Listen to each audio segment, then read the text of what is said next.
Morning, everyone. My name is MightyStream. I'm going to do the February the 8th spiritual principle a day in a meditation. The title of the meditation for today, Willing to Walk in Faith. When we show up for life with willingness and an open mind, the next right thing tends to present itself. That comes from the Living Clean book, chapter 3, Spirituality is Practical. I have a full, rich life in recovery, a member shared to nodding heads, but I'm facing some decisions about what comes next for me. I'm willing to do the next right thing if only I knew what that is. The options are all good. So how do I figure out what God's will is for me? After the meeting, some more experienced NA members offered their insights on steps 3 and 11. I would freak out trying to really know if my choices aligned with my higher power's will, one member shared. I was told, if you're looking for a burning bush, you're going to be disappointed. When we're dealing with clear-cut questions of right and wrong, should I steal this candy or pay for it? The next right thing is obvious. But looking for one correct response to life's multifaceted dilemmas can be paralyzing. The member continued, I came to understand that step 3 is all about my decision. My willingness to work the rest of the steps is that decision in action. My job is to show up, be willing, and do the work in front of me. So long as I'm plugged into the steps, I can trust my intuition. I used to pray to God to know God's will for me, too, one member confessed. My sponsor pointed out that self-centeredness had distorted my hearing. Step 11 isn't about me, it's about us. She went on to explain how a focus on us broadened her perspective. It changed my outlook and influenced how I pray and meditate. That made it easier to live by principles and to listen to my heart, trusting that my choices would enrich my ability to serve. Viewing life through a wide-angle lens puts our decisions within a larger context filled with love, support, and service. When we practice willingness and awareness, even our missteps expand our usefulness to others. When we're spiritually fit, doing the right thing doesn't have to be complicated. We find the willingness to walk in faith, knowing that we'll be all right. People like saying, when one door closes, another opens. As NA members, we become better equipped to navigate hallways with multiple doors, some leading nowhere, others to new worlds, and all of them preparing us to serve. I'm willing to be guided by my higher power today. I will make principled decisions and take positive action, secure in the knowledge that my service will be enhanced. Let's take a moment of silence followed by the reversion of the Serenity Prayer. Moment of silence now, please. Thank you. God, grant us the serenity to accept the things that we cannot change, the courage to change the things that we can, and the wisdom to know the difference just for today, please, and thank you. So here we're talking about spirituality is practical, and we're talking in particular about turning our will and our lives over to the care of God as we understand him, as well as, right, through prayer and meditation, being able to maintain conscious contact with the God of our own understanding, asking only for the knowledge of his will for us and the power, strength, right, to carry that out. That's a big ask. This isn't, I don't want someone just listening and thinking that this is some small thing. This is not. This is about surrendering our own individuality, our own will, for the will of God,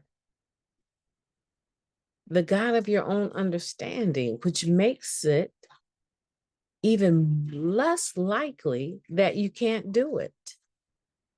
I could understand if I was asking you to surrender to the God of my understanding and you say, no, Mighty Stream, I can't do that. I don't have the same understanding of God as you. I can't do that. But that's not what this is asking. Narcotics Anonymous doesn't ask you to surrender to the understanding of another God, right? Or the God of someone else's understanding, better put, right? Narcotics Anonymous is not asking that of you. And so if you're sitting there and that's what you're thinking, like they use the G word too much, there's a whole movement trying to remove it from our books, right?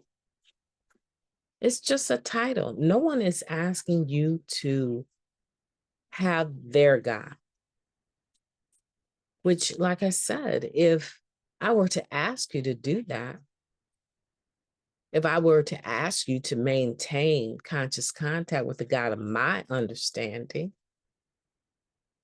I could see you saying, I can't do that.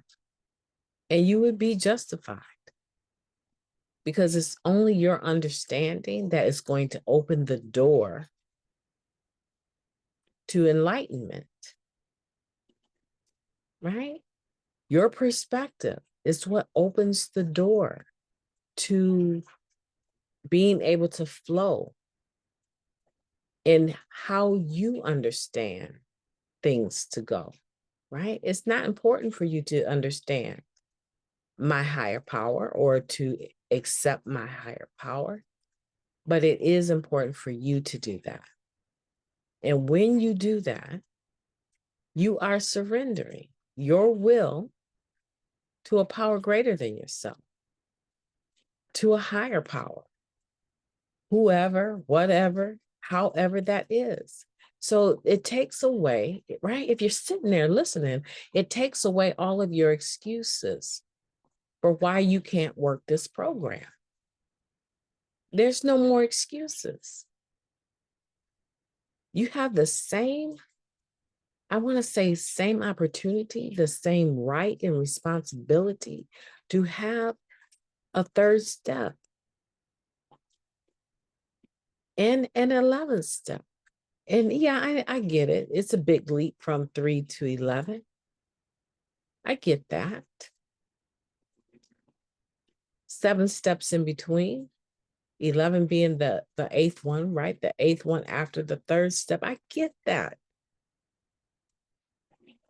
But it doesn't mean that you can casually not acknowledge this, because this is a program that has been working for many, many addicts. And if you're really sincere about wanting this new way of life, right? Our one promise that we hold out is that any addict can stop using, lose the desire to use, and find a new way to live. If you are really, really serious about not continuing to cause harm to yourself and to others, to society, through active addiction, how many times have we overdosed? I mean, I'm just asking, how many times have we overdosed? How many times have we had handcuffs thrown on us? How many times did we reach out to a family member just to check in and let them know that we're alive, only to disappear for another run? Right? How many times? How much more does it take? Because the 3, it's going to end with jails, institutions, and death, right? You know that, right? It's going to actually end that way, and not necessarily in that order. And for many of us, we've already checked the box off several times on everything but death. And the majority of us are not prepared for a funeral service, right? Our own. We're not prepared. So even if death happens, we still in some kind of way are going to be burdensome to the people that we love because we haven't done what we needed to do to make final arrangements because we're too busy using, right? So when we're talking about spirituality is practical, we're not talking about shouldn't I steal this or pay for it? We're not, no. That is the most fundamental level of right and wrong. Stealing is wrong. So we're not talking about that because technically, typically, we have the ability to understand that that is a simple decision, right? But what about some of these other things in life? When we're talking about God's will for us, right? Getting rid of our will, in a sense, our self-will, and turning it over to the God of our own understanding. Like I said, there's no more excuses. It gets to be according to your understanding. So why haven't you done it? Oh, I get it, right? Too many resentments with religious organizations or people that promoted religious organizations. And so now we just throw the baby out with the bathwater. I don't want to do that stuff, right? Okay. But how do you get to 4 and 5 if you don't? It's according to your own understanding. So what is difficult about that? And then to move into that 11th step, right? Through prayer and meditation, or maybe for you, it's just through meditation. You're maintaining conscious contact with the God of your understanding, asking only for the knowledge of your God's will for you and the power, right, to carry that out. So, yeah, it sounds like it's all about you. It's all about your understanding. But have you gotten to the point where you can lean into step 3 and 11 for some of these decisions that aren't so obvious, where maybe all of your choices are good and you're trying to discern which one is your higher power leading you to?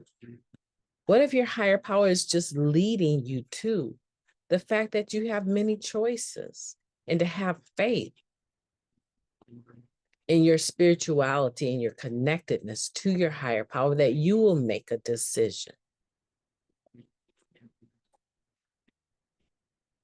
and to trust that decision is going to have goodwill weaved throughout it, service to others weaved throughout it, spiritual principles, virtue, honesty, integrity, humility, perseverance weaved throughout it.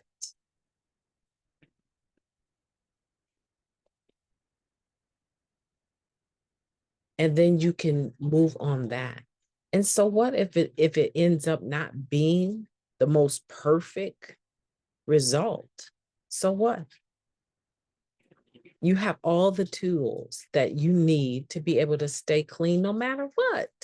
Look at you now. Look at who you are now. A miracle in and of itself, not hide, staying clean one day at a time, one situation at a time. You know, this is where the rubber meets the road for most people because they lack the understanding of the step. So the application of it is faulty, if at all. And the frustration and the exhaustion that comes as a result of running on self-will or a pseudo God's will, because you don't really have the understanding that this is about you, but it ends up being what your higher power can do through you in a spirit of service and goodwill to others, doing the right thing for the right reasons. And so you become stuck in a sense, not fully accessing the complete benefits of this program and what it offers through the steps. Because really, right, we're seeking that spiritual awakening in step 12. This is a real good topic for us to come back to. Like, this is a 5-star. This is something that we want to come back to and really think about and see where we're actually at.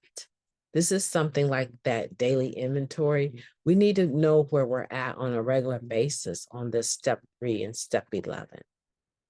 Because a lot of times we spiritualize, or I don't want to say spiritualize, we make it so religious that it's intangible for most of us because we have so much resentment with religion, forgetting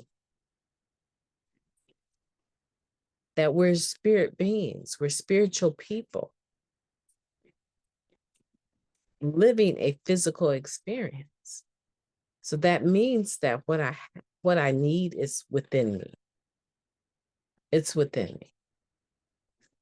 But if I don't ever get to step 3 or to even doing the fearless and moral inventory of myself, I may never realize it. I may always be stuck at the doorstep of step 3.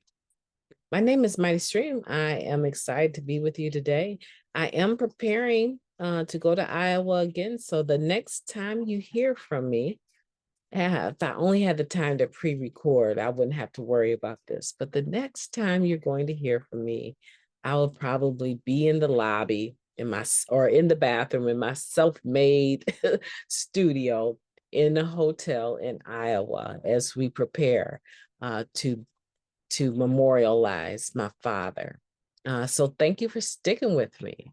I appreciate it so much. You have a beautiful day on purpose. You deserve it. And if you don't do it, who's going to do it for you? My name is MightyStream. Talk to you tomorrow.